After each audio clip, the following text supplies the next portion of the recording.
એ માનવને માટે સ્વર્ગમાં જવાની એક સીડી સમાન છે.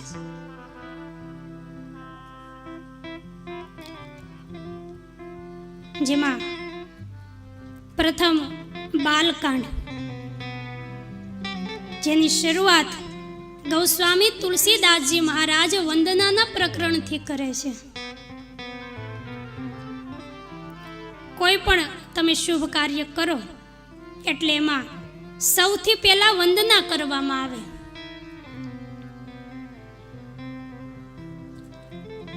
વંદનમાં આપણે 2 હાથ અને ત્રીજો મસ્તક આનો ઉપયોગ કરીએ છીએ.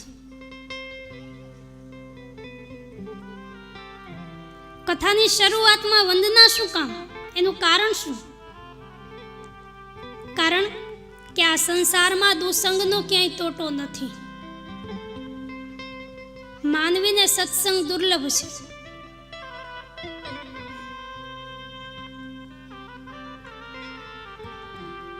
ગમે ત્યારે જીવ કોઈ દુસંગમાં ફસાઈ જતો હોય છે. એટલે જ્યારે ભગવાનને પ્રણામ કરીએ, વંદન કરીએ, ત્યારે માણસની અંદર એક એવો ભાવ પ્રગટ થાય છે. 2 હાથ જોડી, મસ્તક નમાવી અને ભગવાનને માણસે એવું વચન આપવાનું હોય છે કે પ્રભુ,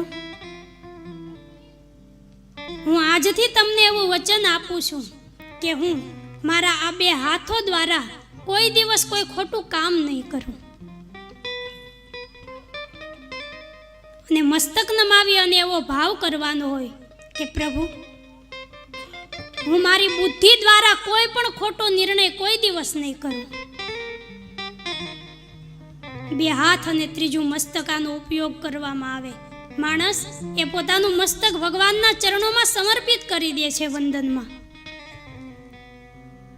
અને ભગવાનને જો આપણે કંઈ સમર્પિત કરવું હોય, અર્પણ કરવું હોય, તો આપણું તો માત્ર 2 હાથ અને ત્રીજું આ મસ્તક જ છે. બાકી ભગવાનને આપણે શું આપી શકીએ? આપણા તરફથી કંઈ આપવું હોય તો માત્ર 2 હાથ અને ત્રીજું મસ્તક છે. આના સિવાય આપણી પાસે બીજું આપણું કહેવાય એવું કાંઈ નથી.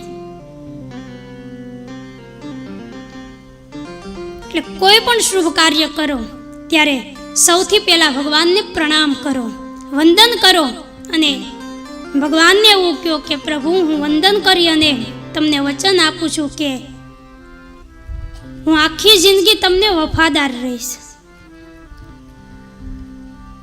પ્રણામ કરી અને એવું વચન આપો કે હું તમને આખી જિંદગી પ્રામાણિક રહીશ, કોઈ ખોટું કામ નહીં કરું. આવો ભાવ કરવાનો હોય છે.